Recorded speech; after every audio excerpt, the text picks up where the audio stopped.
అదే RTV app వార్తల్ని క్షణాల్లో చదివే అవకాశం ఉంటుంది. ఒక న్యూస్ పేపర్, ఒక టెలివిజన్ ఛానల్ మీ చేతుల్లో ఎప్పుడూ ఉంటాయి.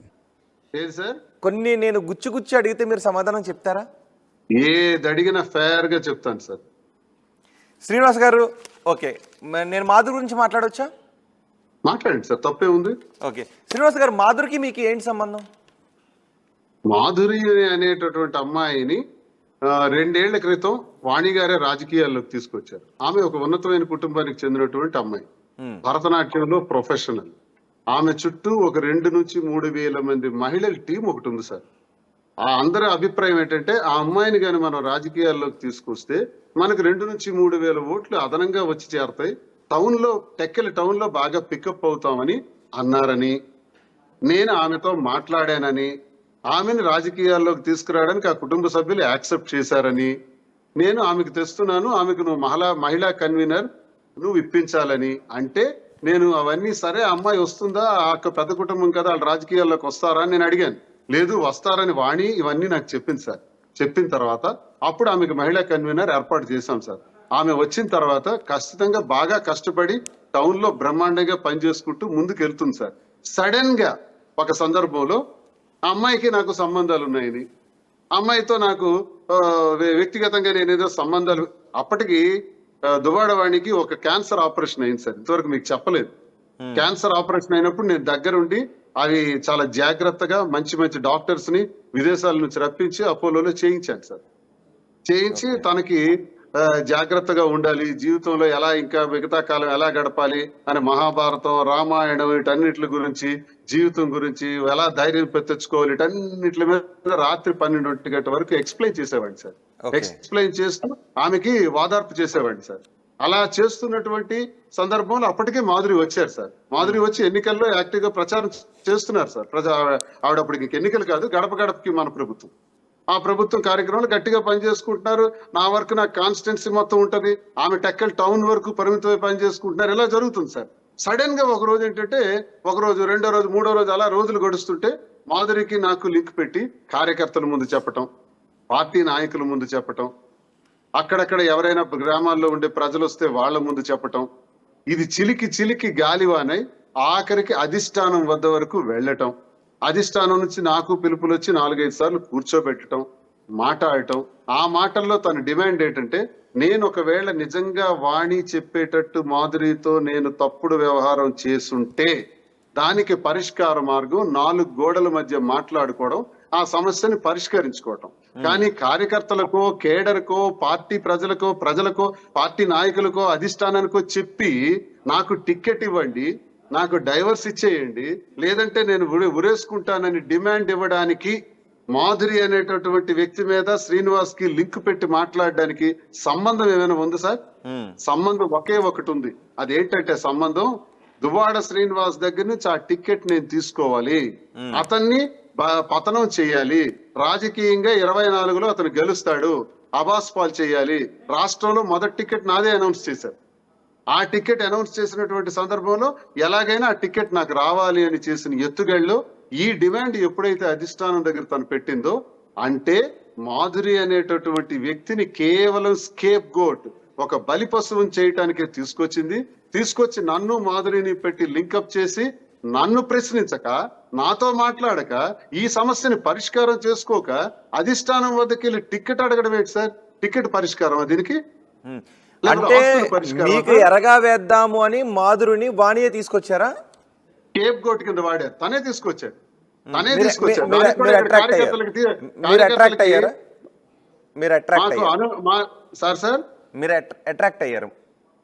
అట్రాక్ట్ అవ్వడానికి నాది చిన్న వయసా సార్? 58 సంవత్సరాలు సార్ నాకు. నేను అదే చెప్తున్నాను కదా సార్, నా 58 సంవత్సరాల వయసులో నేను ఎంతమంది నా దగ్గరికి కలవటానికి వచ్చి ఉంటారు, నాకు ఎంతమంది అనవసరంగా ఫోన్ కాల్స్ చేసి నన్ను డిస్టర్బ్ చేసే వాళ్ళు ఉంటారు. నేను కొంచెం ఫెరోషియస్ గా మాట్లాడతాను కాబట్టి ఎంతమంది మాట్లాడే వాళ్ళు ఉంటారు. ఎవరైనా ఉంటే సార్ డిస్టర్బ్ చేశారా ఎవరైనా మిమ్మల్ని? చాలా మంది నాతో మాట్లాడిన వాళ్ళు ఉన్నారు సార్. ఎవరికైనా నేను అన్యాయం చేసినా, ఎవరితో నేను మాట్లాడినా, ఎవరికైనా తప్పుడుగా ప్రవర్తించినా రమ్మనండి సార్. వాళ్ళకి సోషల్ మీడియాలో మీకు కనెక్ట్ అవ్వమనండి సార్. శ్రీనివాస్ నాకు ఒకసారి అన్యాయం చేశాడు, శ్రీనివాస్ నాతో మాట్లాడాడు, శ్రీనివాస్ మోసగాడు అని చెప్పమనండి సార్. ఏ స్త్రీకైనా సరే వింటున్నారు కదా సభ్య సమాజం. అంటే మోసం చేశారని లేదు, మోసం చేశారని కాదు, కానీ మాధురికి మీరు అట్రాక్ట్ అయ్యారు, ఇద్దరి మధ్య ఏదో రిలేషన్ ఉందని మీరు కూడా అడ్మిట్ చేశారు కదా, అడల్టర్ మీరు అడ్మిట్ చేసి తర్వాత మార్చారు దాన్ని. ఆ కారణం కూడా చెప్తాను. ఎప్పుడైతే నేను వారం 10 రోజుల పాటు బయట తిరగాల్సిన అవసరం వచ్చింది, 3 రోజులు కారులో పడుకున్నాను ఇంటికి తాళం వేసిన తర్వాత. కారులో పడుకొని కారులోనే చెట్టు కింద కూర్చొని మాట్లాడేవాడిని. అప్పుడు మా అమ్మ చూచి, నీకేమైనా పిచ్చి పట్టుకుందా, నేను చచ్చాను అనుకున్నావని తల్లి దగ్గరికి తీసుకెళ్లి ఒక ఏడాది కాలం పాటు ఉంచింది. ఆ తర్వాత నేను ఇప్పుడు ఉంటున్నటువంటి వివాదాలకు కారణమైనటువంటి ఈ నివాసాన్ని ఏర్పాటు చేసుకున్న తర్వాత మాధురి నాతో, మాధురికి అసలు జరిగిన ఇన్సిడెంట్ ఏంటంటే, సరే దువ్వాడవాణి టికెట్ తెచ్చుకుంది, దువ్వాడ శ్రీనివాసుని బ్లాక్ మెయిల్ చేసింది, పార్టీని బ్లాక్ మెయిల్ చేసింది, సభ్య సమాజం ముందు భర్తని తోలనాడింది, అవమానపరిచింది. Then what about Madhuri? మాధురికి కన్నవారు అత్తవారు పూర్తిగా దూరం చేసేసినారు. మాధురి పరిస్థితి 3 పిల్లలతో ఒంటరైపోయి చాలా దీన స్థితిలో, ఆమెకు ఆస్తులు ఉన్నాయి, ఆమెకు ఎవరు చూడవలసిన పరిస్థితి లేదు. ఈ దీన స్థితిలో ఒకరోజు ఇమోషనల్ గా నాకు ఫోన్ చేసి, అప్పటికి నాతో మాట్లాడుతుంటది, ఎప్పుడు అమ్మాయి మాట్లాడుతుంది, నేను ఏం తప్పు చేశానండి, ఎందుకు మాకు ఇలా చేశారు, రాజకీయాల్లోకి తెచ్చి ఎందుకు ఈ అవమానం చేశారు, మీ మిసెస్ మాకు ఇలా చేస్తుంటే నేను వస్తానన్నానా, ఆవిడే కదా కబురు పెట్టి ఇలా చేసి అవమానం చేశారన్నప్పుడు, లేదమ్మా నువ్వు కంగారు పడుకోని నేను చెప్పాను. చెప్పినా సరే ఒకరోజు ఇమోషనల్ గా ఫోన్ చేసి నేను చచ్చిపోతాను అనేటప్పుడు, నేను విజయవాడలో ఉన్నాను, నువ్వు రా అని చెప్పాను. చెప్పిన తర్వాత విజయవాడ తను వచ్చింది సార్ ఫ్లైట్ కి. వచ్చిన తర్వాత నా దగ్గర కూడా ఈ ఆవేదనంతా వ్యక్తం చేస్తే, ఇమోషనల్ గా మాట్లాడుతూ యాంటీ రూమ్ లోకి తను వెళ్ళింది సార్. యాంటీ రూమ్ లోకి వెళ్ళిన తర్వాత నేనేంటి మామూలుగా ఏమో కోపం మీద వెళ్ళిందేమో నేను అనుకున్నాను. తీరా చూసేటప్పటికి ఆ రూమ్ లోను చున్నీ తీసుకొని ఫ్యాన్ కట్టుకొని హ్యాంగ్ చేసుకుంది సార్. ఆ హ్యాంగ్ చేసుకునే సందర్భంలో ఒక బకెట్ నాకు తెలిసి వేస్ట్ డస్ట్ బిన్ వేస్తాం, ఆ డస్ట్ బిన్ లేడు తనపై నిల్చొని వేసుకుంది సార్. నేను ఇమీడియట్ గా అప్పుడు వెళ్ళి అప్పటికి చెయ్యి ఇలా పెట్టి ఇలా ఆపి బయటికి తీసి ఆ ప్రమాదం నుంచి నేను బయటికి రప్పించి, నువ్వెందుకు ఇంత ప్రమాదాలు చేస్తున్నావు, 3 పిల్లలు ఏం కావాలని ఆ అమ్మాయికి భరోసానిచ్చి ధైర్యాన్ని ఇచ్చి, కొంచెం ఆ అమ్మాయికి సూసైడల్ టెండెన్సీ ఉంది సార్. ఒక్కొక్కసారి బలహీన పడిపోతుంటది, చాలా ధైర్యమైన అమ్మాయి, ఒక్కొక్కసారి ఆ టెండెన్సీ ఆమెకు వర్కౌట్ అవుతుంటది. ఆ రకంగా ఉందని నాకు అర్థమైంది. సో ఈ అమ్మాయికి భరోసా ఇచ్చి మనం ధైర్యం ఇవ్వకపోతే చాలా ప్రమాదం అని చెప్పి నేను భరోసా ఇచ్చాను. అప్పటి నుంచి అమ్మాయి కూడా నాకు ఏదైనా ఆమెకు సమస్య ఉంటే నాకు సలహా సూచన అడగటం, మాట్లాడటం. అంతేకాకుండా మరొకటి కూడా జరిగింది.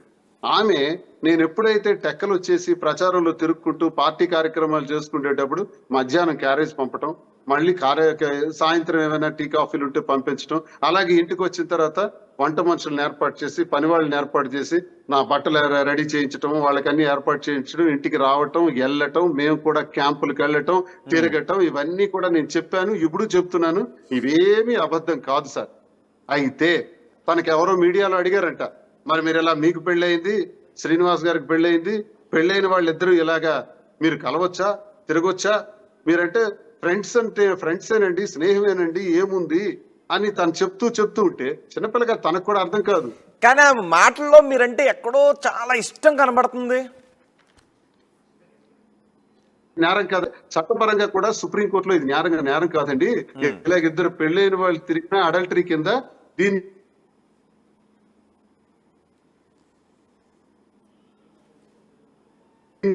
వాళ్ళ గురించి ఒక జడ్జిమెంట్ ఆమె కోర్టు చేయడం జరిగిందే తప్ప మేము అడల్టరీ చేస్తున్నాం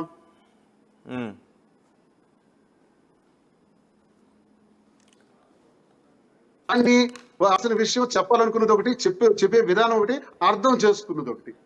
అర్థం చేసుకుంటాను నేను లేని కాంట్రవర్సీస్ క్రియేట్ చేశారు. ఈ క్రియేట్ చేసిన దానిలో ఇటీవల కాలం ఏం జరిగింది, ఆ అమ్మాయికి ఎప్పుడైతే ఈ దువ్వాడవాణి తనేమన్నది, నువ్వు డిఎన్ఏ టెస్ట్ చేసుకోవాలి అనగానే వెంటనే వెళ్ళి ఆమె ఇది భరించలేక 2-3 రోజుల నుంచి ఆమె ఇబ్బంది పడుతూ మీడియాకు వచ్చింది సార్. మీడియాకు వచ్చిన తర్వాత ఒక రోజు ఇంట్లోనే తను మీడియా నుంచి బయటకు వెళ్తున్నప్పుడు పిల్లలు ఫోన్ చేసినారట.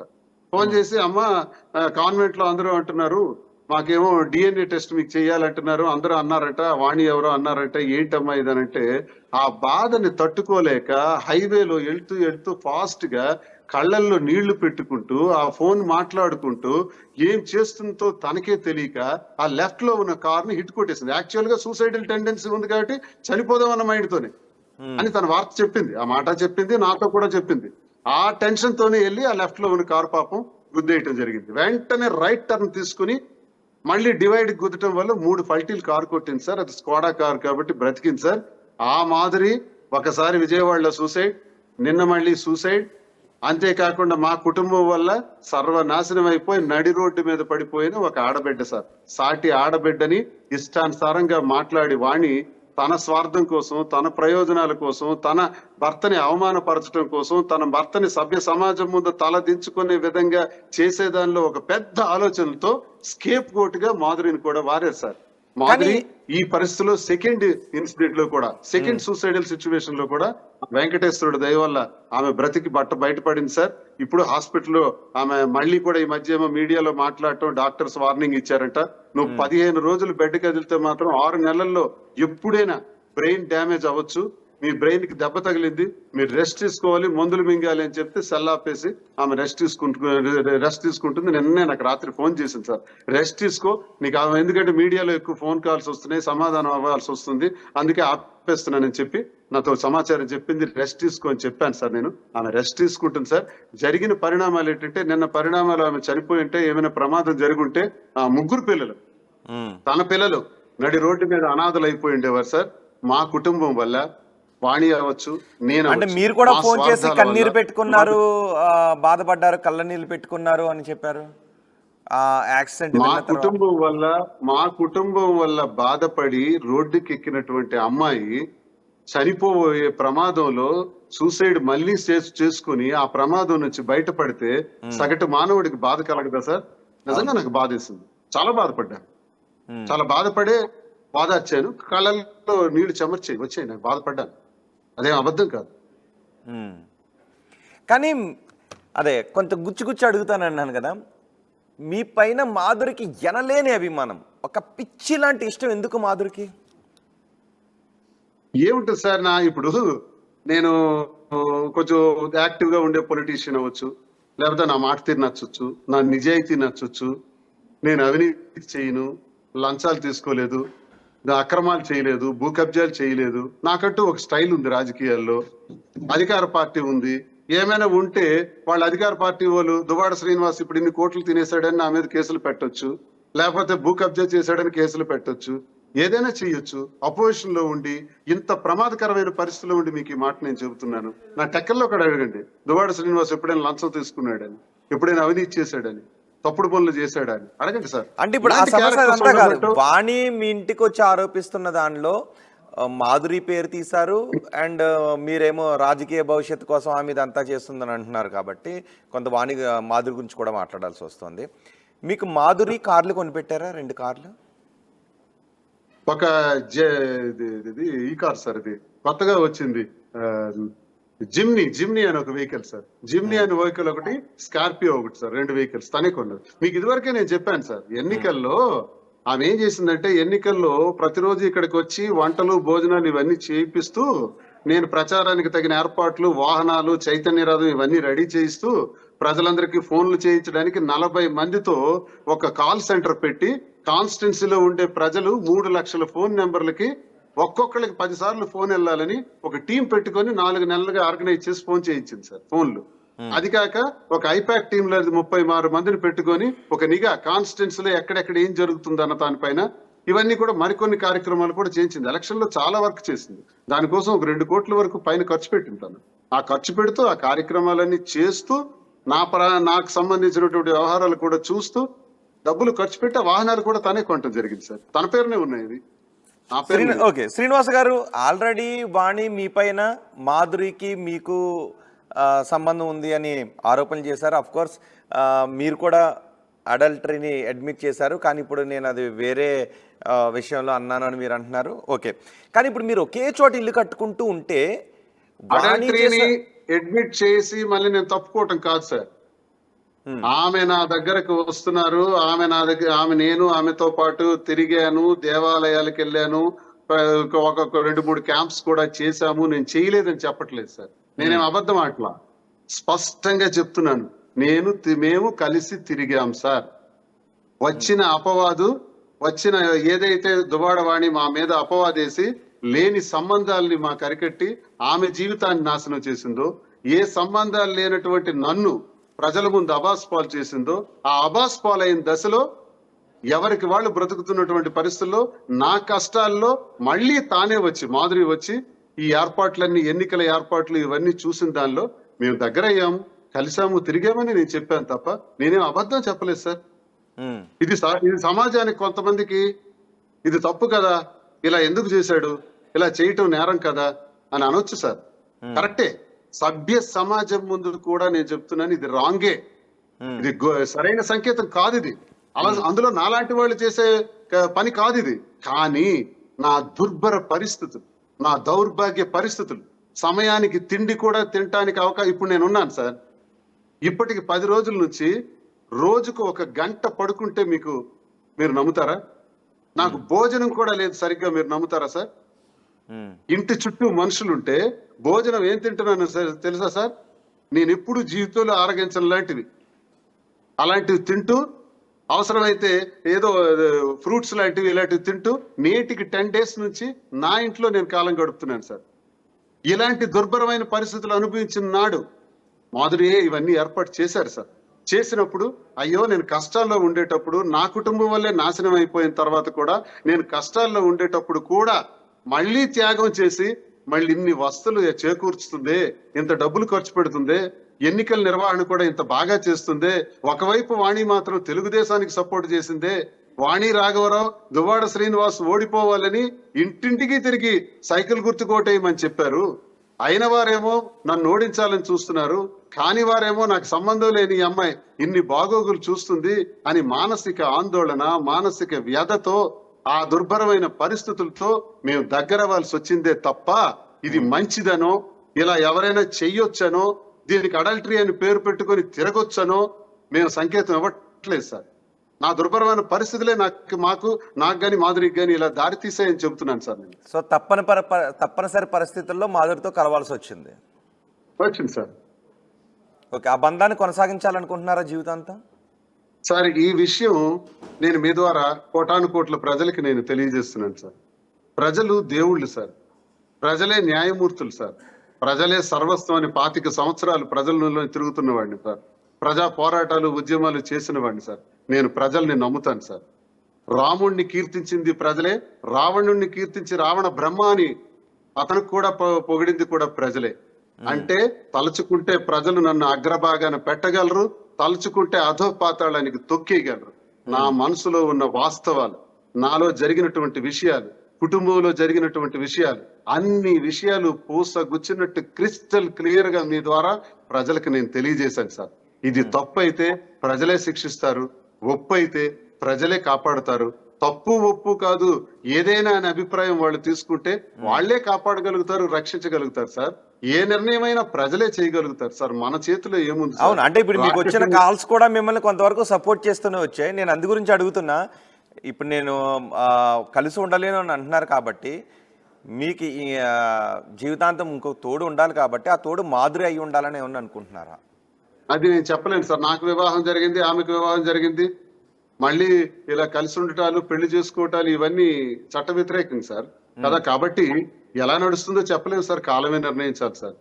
నాకు 58 సంవత్సరాలు, ఏంటో నా భవిష్యత్తు నాకు ఇప్పుడు. ఆయన అంత యంగగా కనబడుతున్నారు శ్రీనివాస్ గారు, అసలు 58 సంవత్సరాల కనిపించట్లేదు, చాలా యంగగా కనబడుతున్నారు. నేను జిమ్ చేస్తాను, డైట్ ఎప్పుడు నా జీవిత కాలంలో ఎప్పుడు నా weight 72 kgs sir. Last 30 years నుంచి 72 kgs నాకు, ఎప్పుడు పెరగలేదు కూడా తరగలేదు కూడా. 72 kgs మెయింటైన్ చేసుకుంటూ వస్తాను. నేను ఏ మందులు వాడను, ఇంతవరకు మందులు వాడలేదు. నాకు జిమ్ చేస్తాను, ఆరోగ్యంగా ఉంటాను సార్, ఏ సమస్య లేదు, జబ్బులు అయితే లేవు. ఆ హీరో అంటే సినిమా పిచ్చి కూడా ఉంది, సినిమాలో ట్రై చేశాను. ఏది వాలంటీర్ సినిమాలో, మాధురి తీసిన వాలంటీర్ సినిమాలో కాకుండా ఇంకేమైనా? మాధురి ప్రొడక్షన్ లో ఆమె చేసిన, నిర్మాతగా చేసిన సినిమాలో వాలంటీర్ అని ప్రభుత్వ సమస్యలు ఇటన్నిటి మీద ఒక సినిమా తీసి రిలీజ్ చేశాం సార్. ఓకే, అంటే ఏంటి అసలు యాక్టింగ్ మీద మీకు ఎప్పుడు ఇంట్రెస్ట్ కలిగింది? మరి రాజకీయాల్లోకి ఎలా వచ్చారు అసలు? నేను చెప్తున్నాను కదా సార్, చిన్నప్పుడే నేను ఫిల్మ్ ఇన్స్టిట్యూట్ లో నేర్చుకున్నాను సార్, యాక్టింగ్ నేర్చుకున్నాను. ఎంఏ చదువుతున్నప్పుడు నేర్చుకున్నాను. చిన్న ఇంట్రెస్ట్, నాకు నటన అంటే ఇంట్రెస్ట్. అయితే ఆ ఫీల్డ్ లో వెళ్ళి నా అలాంటి వాడు పనికిరాడు సార్ అక్కడ. అందుకు నేను ఆ ఫీల్డ్ ఎంచుకోవాలా, మళ్ళీ వెనక్కి వచ్చేసి రాజకీయాల్లోకి వచ్చాను. అక్కడ ఆత్మగౌరవం చంపుకోవాలంట, కాళ్ళ ఏళ్ల పడి తిరగాలంట, ఎవరెవరికో బ్రతిమాలాడాలంట, కాపలా కాయాలంట, ఇవన్నీ నా బాడీ లాంగ్వేజ్ కి షూట్ కావు. కాబట్టి ఆ రంగం మార్చి రాజకీయం అంటే కూడా విద్యార్థి దశ నుంచి రాజకీయాలు చేస్తుంటాను. అదే కొనసాగిస్తూ ఈ రాజకీయాల్లో ఉన్నాను సార్. సో అయ్యో మరి సినీ ఫీల్డ్ని మిస్ అయ్యాను, చాలా ఇష్టమైంది యాక్టింగ్ అని ఏమనిపించలేదు ఇప్పుడు మీకు? ఇష్టం సార్. మరి అదృష్టం ఉండాలి కదా సార్, అది తలరాతది. మనం అనుకుంటే అయ్యే పని కాదు, మనం కోరుకున్నవన్నీ జరగవు కదా సార్, తలరాతది. రిలీజ్ అయిందండి అది వాలంటీర్ సినిమాది? వాలంటీర్ సినిమా తీసేసి సెన్సార్ కూడా చేసేసి మొత్తం రిలీజ్ చేయడానికి ఏర్పాటు చేస్తే మళ్ళీ సెన్సార్ బోర్డు అబ్జెక్షన్ పెట్టారు సార్. అందులో దువ్వాడ శ్రీనివాస్ అనేవాడు పోటీ చేస్తున్నారు, తెలుగుదేశం పార్టీకి చాలా విమర్శించినట్టు డైలాగ్స్ ఉన్నాయి, అది ఇప్పుడు మేము రిలీజ్ చేయడానికి ఇవ్వము అని మళ్ళీ రిజెక్ట్ చేశారు సార్. రిజెక్ట్ చేసిన తర్వాత నేను యూట్యూబ్ ఇది మన ఓటీటీ ఛానల్స్ లో రిలీజ్ చేశాను సార్. రిలీజ్ చేసిన తర్వాత ఫాస్ట్ గా వెళ్తుంది, ఇంచుమించు 40,000 మంది వ్యూవర్స్ వెళ్ళినప్పటికీ మళ్ళీ వాళ్ళు కూడా తీసేసినారు సార్ అది. ఓకే, ఇప్పుడు సోషల్ మీడియాలో కూడా లేదు, ఓటీటీలో కూడా లేదు. సోషల్ మీడియాలో మళ్ళీ ఈ మధ్య పెడదాం అనుకుంటున్నాను, మళ్ళీ ఈ మధ్య మీడియాలో సినిమాని రిలీజ్ చేస్తాను. ఎవరైతే అది రిలీజ్ చేశారో ఓటీటీ ప్లాట్ఫామ్ పైన వాళ్లే మళ్ళీ తీసేస్తారు. ఎందుకు తీసేస్తారు అని అడిగితే మాకు చాలా ఫోన్స్ వస్తున్నాయండి, మీ పార్టీ ఓడిపోయింది, మీరు పార్టీ గెలిచుంటే వేరే విధంగా ఉండేది, మీ పార్టీ అంటే మాకు ఇష్టమే కానీ ఆ ఛానల్లో మేము నడిపించడం వల్ల మాకు ఇబ్బందులు వస్తున్నాయి, అందుకే తీసేసామన్నారు. సరేలేండి అన్నాను. పొలిటికల్ సినిమా అయినా ఏమన్నా రొమాంటిక్ సీన్స్ కూడా ఉంటాయి అందులో? Pure political sir, pure political. ఏంటి ఒక డైలాగ్ ఏమైనా చెప్తారా దాంట్లో? సెంటిమెంట్ ఉంది సార్, సెంటిమెంట్స్ ఉన్నాయి, ఫైట్స్ ఉన్నాయి, అన్ని ఉన్నాయి. కావాల్సిన మీకు అది పంపిస్తాను, మీరు రిలీజ్ చేయండి. ఫైట్స్ కూడా ఉన్నాయి. ఏంటి సెంటిమెంట్? ఏంటి సెంటిమెంట్ దేనిపైన? అంటే నేను ప్రజానాయకుడిగా పనిచేస్తున్నటువంటి నా జీవితంలో వైఫ్ ని చంపేయటం ఒక సీన్ ఉంది. తర్వాత నన్ను వెంటాడి నాని అని ఒక వాలంటీర్ ఉంటాడు, ఆ వాలంటీర్ కి కొంతమంది కిరాతకులు వచ్చి చంపేయటం, ఆ రాజకీయాలు, వాలంటీర్ వ్యవస్థ ఏంటి, ప్రభుత్వ పథకాలు ఏంటి, అసలు వాలంటీర్ ఏ రకంగా ప్రజలకు ఉపయోగపడుతున్నాడు, అసలు ఎందుకు జగనన్ననే ఎన్నుకోవాలి, అసలు జగనన్నను ముఖ్యమంత్రి చేయాల్సిన ఆవశ్యకత ఏంటి, అసలు జగనన్న రాజకీయాల్లోకి రావాల్సిన ఆవశ్యకత ఏంటి, ఎందుకు ఆయనకు ముఖ్యమంత్రిని చేయాలి, మళ్ళీ ఎందుకు గెలిపించాలి అన్న దాని మీద కాన్సెప్ట్ సార్. అంటే మీరు తోటాల లాంటి మాటలు వదులుతారు కదా, సెంటిమెంట్ లాంటి డైలాగులు ఎలా చెప్పగలిగారు ఆ సినిమాలో? ఆ సినిమా చూడండి సార్, మీరు చూస్తే తెలుస్తుంది. మీకు గుర్తున్న డైలాగ్ ఉంటే చెప్పండి ఒకటి 2 లైన్లు. డైలాగ్స్ అన్ని పొలిటికల్ డైలాగ్స్ అట్లా కదా, అంటే సెంటిమెంట్. ఇప్పుడు మీరు తోటాల లాంటి మాటలు వదులుతారు కదా, ఆ సెంటిమెంట్, ఆ బాధని ఎక్స్ప్రెస్ చేస్తూ అసలు డైలాగ్ ఎలా చెప్పగలిగారు, గుర్తు తెచ్చుకోగలుగుతారు? ఎందుకులేండి సార్, ఇప్పుడు ఆ మూడ్ లో లేను, నా పరిస్థితులు వేరేగా ఉన్నాయి. పొలిటికల్ సినిమానే కదా, ఒక డైలాగ్ మామూలుగా చెప్పండి, కొంచెం మూడ్ కనబడుతుంది అంటే కొంచెం స్వాంతన, ఆ మూడ్ నుంచి కొంచెం ఎలాగో బయటకు రావాలని అనుకుంటూ ఉన్నారు కదా. సో ఒక్కొక్కసారి మన 24 hours అదే మూడ్ లో కూడా ఉండలేం కదా. అల్లూరి సీతారామరాజు క్యారెక్టర్ వేసేవాడిని, మీ దగ్గరకు వస్తాను, అవసరమైతే అల్లూరి సీతారామరాజు క్యారెక్టర్ నేను వేసాను. అందులో అన్ని తోటా లాంటి మాటలే ఉంటాయి. అల్లూరి సీతారామరాజు అంటే ప్రతి మాట తోటాలానే ఉంటుంది. చాలా ఇష్టం సార్, నేను వేసేవాడిని. అంటే డయాస్ మీద, స్టేజ్ల మీద వేసేవాడిని సరదాగా, డైలాగ్స్ అప్పుడు చెప్పుకుంటుండేవాడిని. కానీ ఈ సినిమాలో పెద్ద డైలాగ్ బేస్డ్ కాదు సార్, ఇదంతా పొలిటికల్ బేస్డ్. ఒక ఎక్స్ప్రెషన్ ఇవ్వగలుగుతారు అందులో, ఒక సినిమాలో ఒక సెంటిమెంట్ తో కూడిన ఎక్స్ప్రెషన్ ఇవ్వగలుగుతారా? అది మీ ఫేస్ లో మంచి ఎక్స్ప్రెషన్స్ కూడా పలికిస్తారు. అల్లూరి సీతారామరాజు డైలాగ్ చెప్తాను,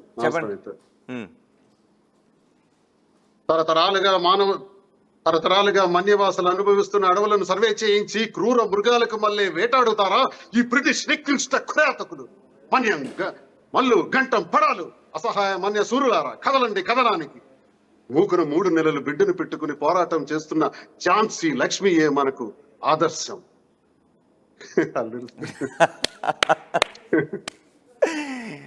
ఓకే, అంటే చిన్నప్పటి నుంచి ఏదండి అల్లూరి సీతారామరాజు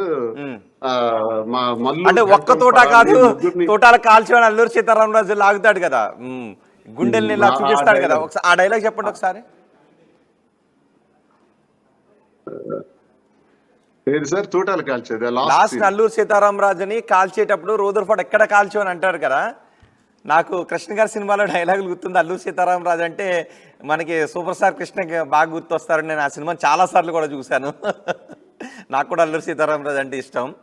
ఆ, అల్లూరి సీతారామరాజుని కాల్చేసే ఆయన చంపేసే సన్నివేశంలో డైలాగ్ ఉంటుంది కదా, రూదర్ఫర్డ్ ఎక్కడ కాల్చు అని అంటాడు కదా ఆయన. అవునవును. ఆ డైలాగ్ గుర్తుందా మీకు? రూదర్ఫర్డ్, 7 సముద్రాలకు ఆవల ఉన్నటువంటి మిమ్మల్ని తుక్కుగా చేసి మీ దేశానికి పంపించగలను. నువ్వు కాల్చాలంటే అక్కడ కాదురా కనుడా, ఇక్కడ కాల్చు అని ఇక్కడ చూపెడతాడు. గుండె చూపెడతాడు. ఓకే, అదే చిన్న డైలాగ్ మీరు అన్నారు, సడన్ గా గుర్తొచ్చింది సార్, అంతే. అది ఇంకా నేను డైలాగ్ వెర్షన్ మర్చిపోయాను. నాకు కూడా అది బాగా గుర్తుంది డైలాగ్ అది. ఓకే, అంటే కాళ్ళ మీద కాల్చేటప్పుడు అక్కడ కాదు ఇక్కడ కాల్చు, ఛాతీ మీద కాల్చు అని కండువాని తీసి విసురుతారు. కరెక్ట్. అది ఆ సీన్ కూడా నేను చేశాను. అంటే ఏకపాత్ర అభినయం నాటకంలో చేశాం. అది సార్ ఇవన్నీ ఎందుకు సార్? మీకు గన్ షూటింగ్ విలువిద్య కూడా వచ్చా? గన్ షూటింగ్ విలువిద్య కూడా వచ్చా? ఎప్పుడు మీ దగ్గరకు వస్తాను సరదాగా ఉండేటప్పుడు ఈ సమస్యలన్నీ పరిష్కారం అయిన తర్వాత. కాదు, మీకు గన్ షూటింగ్ విలువిద్య కత్తి యుద్ధం లాంటివి కూడా వచ్చా? కరాటే? నేను ఎన్సిసి బెస్ట్ క్యాడెట్ సార్. తర్వాత నేను .303 గన్ లో district first. .303 rifle shooter. Okay. 10 bullets కి 9 bullets చేసేవాడిని. బా. టార్గెట్ బాగా చేస్తాను. అది నాకు ఎన్సిసి లో ఉన్నాయి సార్, ఆ సర్టిఫికెట్స్ అన్ని ఉన్నాయి. నేను సబ్ ఇన్స్పెక్టర్ గా సెలెక్ట్ అయ్యాను, సివిల్స్ కూడా ప్రిలిమినరీ పాస్ అయ్యాను. ఒకవేళ మీరు వాటిపైన కాన్సన్ట్రేషన్ చేస్తుంటే మంచి బ్యూరోక్రాట్ అయ్యి ఉండేవారు ఇప్పుడు. బ్రహ్మాండంగా సార్, హాయిగా. నేను చదువుకున్న రోజుల్లో ఈ సోషల్ మీడియా ఇవన్నీ ఇది లేదు కదా సార్. ప్రిలిమ్స్ పాస్ అయ్యాను, మెయిన్స్ కోసం ప్రయత్నం చేస్తే సరైన సబ్జెక్ట్ దొరకలేదు సార్. అప్పుడులో సోషియాలజీ, పబ్లిక్ అడ్మినిస్ట్రేషన్ 2 తీసుకున్నాను. ఆ రెండింటికి సంబంధించిన సబ్జెక్ట్ దొరకపోవడం, రిఫరెన్స్ బుక్లు దొరకపోవడం, సరిగ్గా ప్రయత్నించలేకపోయాను. ప్రిలిమ్స్ అయితే పాస్ అయ్యాను, తర్వాత మరి అవ్వలేదు. ఒకసారి సబ్ ఇన్స్పెక్టర్ గా సెలెక్ట్ అయ్యాను, వెళ్ళలేదు, నాకు నచ్చలా. ఐపీఎస్ సార్ ఐపీఎస్ అయితే ఐపీఎస్, లేదంటే రాజకీయ నాయకుడే కావాలనుకున్నారా? లేదు, నాకు ఉన్నత స్థాయికి వెళ్ళాలి, ఒక అంబిషన్స్ ఉన్నటువంటి వ్యక్తిని. ఒక గొప్ప స్థాయికి వెళ్ళాలి, ఎదగాలి, నమస్కారం పెట్టుకొని ఒక ఉద్యోగం చేసుకుని ఉండే పరిస్థితి కాదు. నా కాళ్ళ మీద నేను ఎదగాలి అనే తత్వం, అది వ్యాపారం అయినా రాజకీయ రంగం అయినా. ఓకే, ఆ తత్వంతోనే ఇంతవరకు ఎదిగాను సార్. ఓకే, మరి మీరు సినిమాల్లోకి వెళ్ళాలని అనుకున్నప్పుడు నటన నేర్చుకున్నారు, డాన్స్, పాటలు పాడటం కూడా నేర్చుకున్నారా? ఏ రావు సార్ మనకి. పాటలు పాడతారంట కదా బాగా. సరదాగా హమ్మింగ్ చేస్తాం, ఏదో బాత్రూమ్ సింగర్. ఏ పాట అంటే ఇష్టం మీకు? ఏం లేదు సార్, అంతేం లేదు సార్. నేనేం సింగర్ని కాదు, నా వాయిస్ కి సాంగ్ కి షూట్ అవుద్ది అసలు. మంచి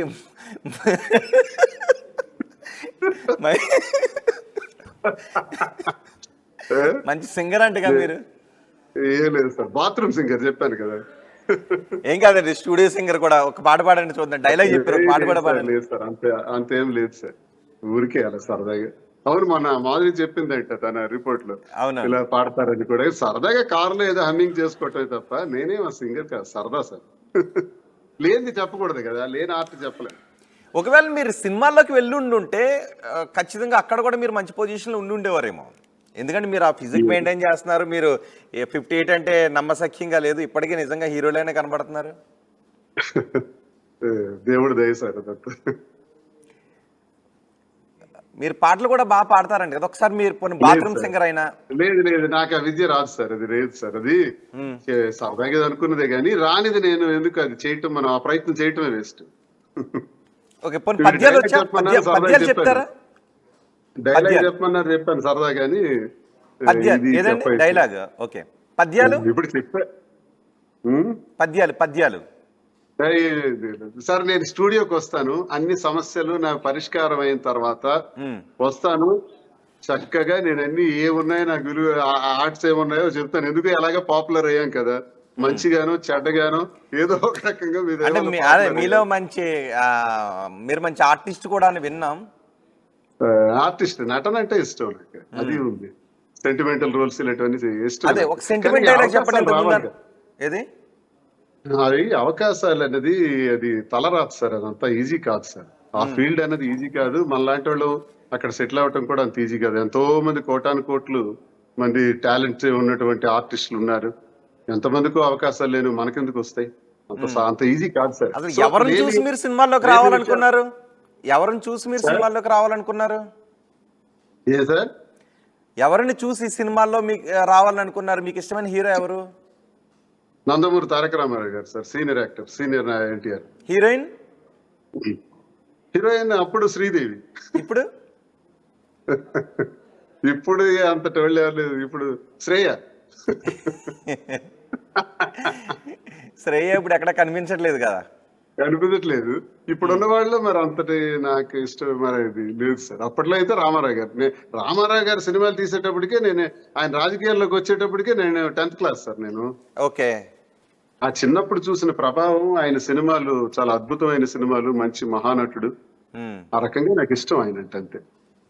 రామారావు గారు ఏదైనా ఒక డైలాగ్ చెప్పగలుగుతారా? అంటే నాకు తోట లాంటి డైలాగ్ వద్దు, సెంటిమెంట్ డైలాగ్ ఏదైనా చెప్పగలుగుతారా? ఒక్కడ చెప్పండి రామారావు గారు సెంటిమెంట్ డైలాగ్. అంటే మీ నోట్లో, మీ గొంతులో నుంచి ఆ sentiment dialogue వినాలనిపిస్తుంది. Rao Gopalarao dialogue చెప్తాను సార్. రామారావు గారు చెప్పచ్చు కానీ రావు గోపాలరావు చెప్పమంటారా? చెప్పండి. మడిసన్న కాస్తంత కళాపోసన ఉండాలి మరి, లేకపోతే మడిసికి గూటికి తేడా ఏంటి ఉంటది?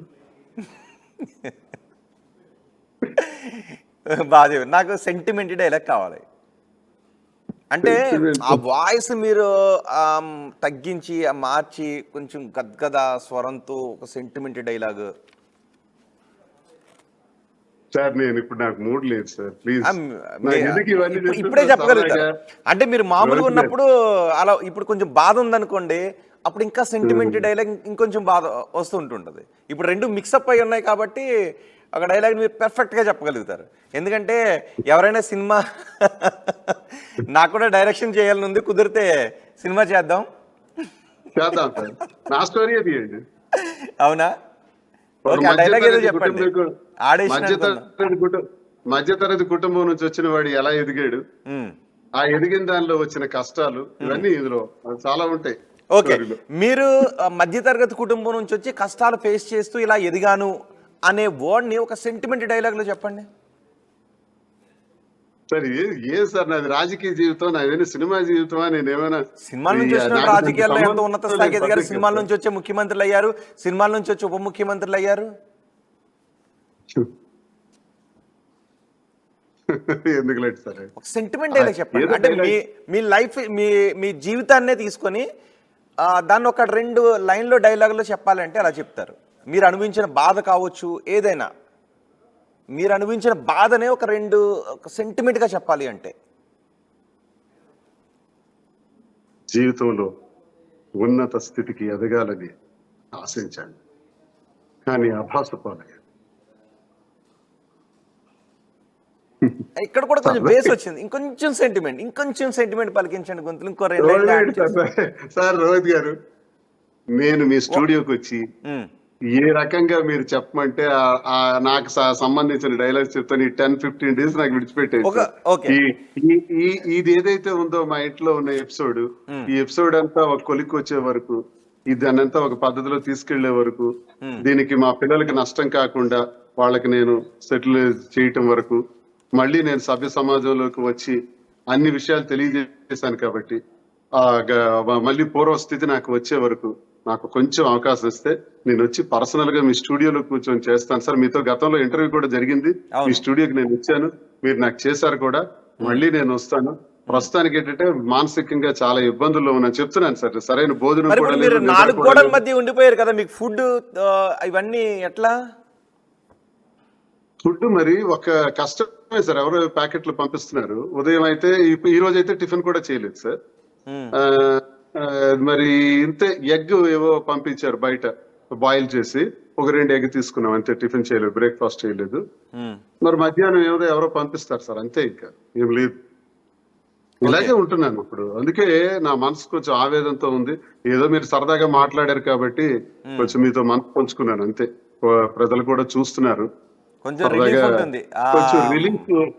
కొంచెం రిలీఫ్ వచ్చినట్టయింది అంతే తప్ప సార్ మూడైతే బాగాలేదు సార్. చాలా దుర్భరమైన పరిస్థితిలో ఉన్నాము, కష్టంగా ఉంది సార్. అవును, మీరు ఆ పరిస్థితి నుంచి త్వరగా బయటపడాలని మేము కూడా కోరుకుంటున్నాం. సో ఏంటి ఇప్పుడున్న సొల్యూషన్స్ ఏంటి, ఆప్షన్స్ ఏంటి, ఏం కనబడుతున్నాయి అసలు? ఈ వివాదం నుంచి బయటకు వచ్చేయడానికి మీ ముందు కనిపిస్తున్న ఆప్షన్స్ ఏంటి? అంటే ఆవిడ ఒక 5 డిమాండ్లు పెట్టారు, ఎక్కడో ముడిపడి ఉంది. మీ ముందు కనిపిస్తున్న ఆప్షన్స్ ఏంటి? ఇప్పుడు పెద్ద మనుషులు ఎప్పుడైతే వచ్చి అడిగారో వాళ్ళు అడిగిన దాని ప్రకారం నాకున్న ఆస్తి ఎంత విలువైతే ఆ విలువైన ఆస్తిలో 90% ఇచ్చేటానికి పెద్ద మనుషులే గాని వచ్చి ఆ కోరికలు అక్కడ నుంచి ముందుకు వెళ్ళట్లేదు కదా, అక్కడ నుంచి ముందుకు వెళ్ళట్లేదు, అక్కడ నుంచి ముందుకు వెళ్ళట్లేదు. గత వారం రోజులుగా అక్కడ ఆగిపోయింది. సో ఏంటి మరి ఇప్పుడు ఏంటి సొల్యూషన్ ఏంటి? అదే సార్ చెప్తున్నాను, 90% ఇచ్చేయటానికి ఈ ఇల్లు మాత్రం ససేమిరా నేను ఇవ్వను, అది కూడా చెప్పేస్తున్నాను, ఇవ్వను. ఒకవేళ కాదని కోర్టుకి వెళితే, కోర్టుకి వెళ్ళటం జరిగింది, తను వెళ్ళారు నేను వెళ్ళాను, కోర్టుకి వెళ్ళటం జరిగితే ఆ కోర్టు నిర్ణయం మేరకే ఇంకా భవిష్యత్తు నిర్ణయాలు తీసుకోవాల్సి ఉంటుంది సార్. అంతే దీనికి సొల్యూషన్. ఐదర్ పెద్ద మనుషుల ద్వారా, పెద్ద మనుషులు చేసే దాని ద్వారా వాణి గారు యాక్సెప్ట్ చేస్తే అది క్లియర్ చేసేస్తాను 2-3 days లో. ఒకవేళ యాక్సెప్ట్ చేయకుండా నా రాజకీయ పతనమే ధ్యేయంగా టెక్కల నుంచే పోవాలన్నటువంటి నిగూఢమైనటువంటి తన ఆలోచనతో మాటలు మార్చి, వెర్షన్లు మార్చి, ఏదో ఒకటి రకంగా మళ్ళీ సెంటిమెంట్ క్రియేట్ చేసుకోవాలని ప్రయత్నాలు చేశాము. ఆలోచించినా నేను చేసేది ఏంటంటే పెద్ద మనుషుల ద్వారా పరిష్కార మార్గానికి వస్తే 90% ఇచ్చేస్తాను, ఇల్లు ఇవ్వను. ఇల్లు ఇవ్వటానికి నా చేతుల్లో కూడా ఏమి లేదు, నేను నిరాశ్రయుడిని అయిపోతాను. 2, లేదనుకుని కోర్టులోనే తేలాలనుకుంటే కోర్టుకి ఎలాగో తను వెళ్ళారు నేను వెళ్ళాను కాబట్టి ఈ పరిష్కారం కోర్టులోనే సార్. 3, నా పిల్లలకి వాణికి మధ్య జరుగుతున్నటువంటి ఈ సంఘర్షణలో పిల్లలకి సంబంధం లేదు. పిల్లలు పూర్తి బాధ్యత ఈ నాన్నే చూసుకుంటాడు, నాన్నే పూర్తి బాధ్యతలు వహిస్తాడు, పిల్లలకి ఇందులో సంబంధం లేదు అని తెలియజేస్తున్నాను సార్. ఇదే కంక్లూజన్ సార్. రైట్. కానీ అక్కడ ఆగిపోయింది, రోజుల తరబడి ఇలాగే కొనసాగుతుంది కదా. మీరు ఇంట్లోనే ఎన్నాళ్ళు కూర్చుని ఉంటారు, ఆమె ఇంటి బయట ఎన్నాళ్ళు కూర్చుని ఉంటుంది? ఆమె ఇంట్లో లేదు సార్, హాయిగా టెక్కలి ఆ బంగ్లాకి వెళ్తున్నారు, వస్తున్నారు, అక్కడ భోజనాలు చేసుకుంటున్నారు, క్యారేజీలు రప్పించుకుంటున్నారు, రకరకాల భోజనాలు తింటున్నారు, ఇక్కడ వచ్చి కూర్చుని వెళ్తున్నారు అంతే సార్. అక్కడే స్నానాలు గాని భోజనాలు గాని అన్ని అక్కడే జరుగుతున్నాయి. ఇక్కడికి వచ్చి కూర్చుంటున్నారు, ఒకళ్ళు పోతే ఒకళ్ళు వస్తున్నారు సార్. వాళ్ళ నాయన వస్తారు, ఆయన పోయిన తర్వాత ఆమె వస్తారు, ఆమె పోయిన తర్వాత ఇంకెవరినో పంపిస్తారు, కనీసం ఒక డ్రైవర్నైనా పెడుతున్నారు, ఇక్కడ కార్ అయినా అడ్డంగా పెడుతున్నారు ఇంటికి ఎదురుగా. వాళ్ళు ఇంటికి వెళ్ళే వస్తున్నారు, వాళ్ళకేం సౌకర్యాలకి ఏం తక్కువ ఉంది సార్, అన్ని ఏర్పాటు చేశాను కదా. పని వాళ్ళు గానా భజన, ఇంట్లో ఏ ప్రాబ్లమ్స్ లేవు, హాయిగా ఉంటారు. వాళ్ళకేం పోయింది, వాళ్ళేం హాయిగా, వాళ్ళకేం నష్టం లేదు సార్. వాళ్ళు హాయిగా, నాకే భోజనానికి ఇబ్బంది అయింది తప్ప వాళ్ళకేం ఇబ్బంది ఉంది సార్. ఒకసారి నేను వాణి గారితో కాల్ చేయడానికి ట్రై చేయనా? వదిలేదు సార్, వాణి గాని పిల్లలు గాని, అది మరి నేను ఇలా, ఎందుకంటే అది వేరే రకంగా టర్న్ అవుతుంది సార్. ఓకే. ఎందుకంటే ఆమె వెర్షన్ మీడియా ద్వారా తెలియజేశారు, నేను కూడా మీడియా ద్వారా వెర్షన్ తెలియజేశాను. పెద్ద మనుషులు వచ్చారు, పెద్ద మనుషులకు కూడా నా విషయం అన్ని చెప్పాను. స్వయాన ఆమె చెల్లెలే వచ్చారు, స్వయాన మా తమ్ముడు వచ్చాడు, మిగతా పెద్ద మనుషులతో కూర్చొని మాట్లాడటం జరిగింది. ఇప్పుడు లేనిపోని మాటలు ఇప్పుడు మనం మీడియాలో ఫేస్ టు ఫేస్ కూడా కరెక్ట్ కాదు సార్, వద్దులేండి సార్. ఆమె ఎలా నిర్ణయం చేస్తే ఆ రకంగా చేయండి. ఓకే. మీ గొడవల కారణంగా ఆత్మహత్యకు ప్రయత్నించి ఇప్పుడు బ్లడ్ క్లాట్ తో ట్రీట్మెంట్ తీసుకుంటున్నారు మాధురి. ఒకసారి మాధురి గారితో నేను మాట్లాడటానికి ట్రై చేయనా? ఆమె నాకు తెలిసి రాత్రి నాకు ఫోన్ చేశారు సార్, నేను రెస్ట్ తీసుకుంటున్నాను, మొబైల్ స్విచ్ ఆఫ్ చేస్తానన్నారు. ఇంతకు ఉదయం కూడా నేను ట్రై చేస్తాను, ఒకవేళ ఆన్సర్ చేస్తే మాట్లాడటానికి ట్రై చేద్దాం. ట్రై చేయండి సార్, ట్రై చేయండి సార్. మాధురి గారితో మనం మాట్లాడటానికి ట్రై చేద్దాం. నంబర్ ప్రస్తుతం స్విచ్ ఆఫ్ చేయబడింది. అవును, స్విచ్ ఆఫ్ లో ఉంది. మళ్ళీ ప్రయత్నించండి.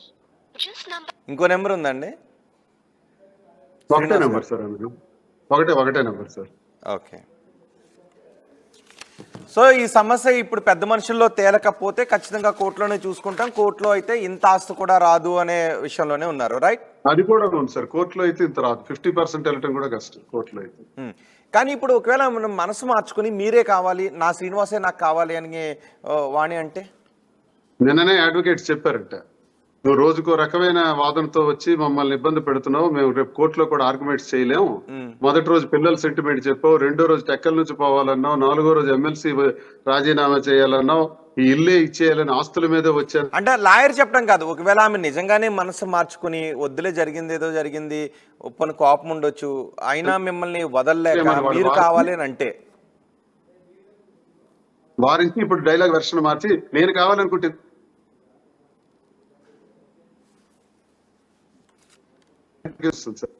సార్ అది జరగదు. ఓకే. కానీ ఇంత జరిగిన నాకు తర్వాత తెలుసు మీరు సార్, ఇది ఒక రోజు గొడవ కాదు.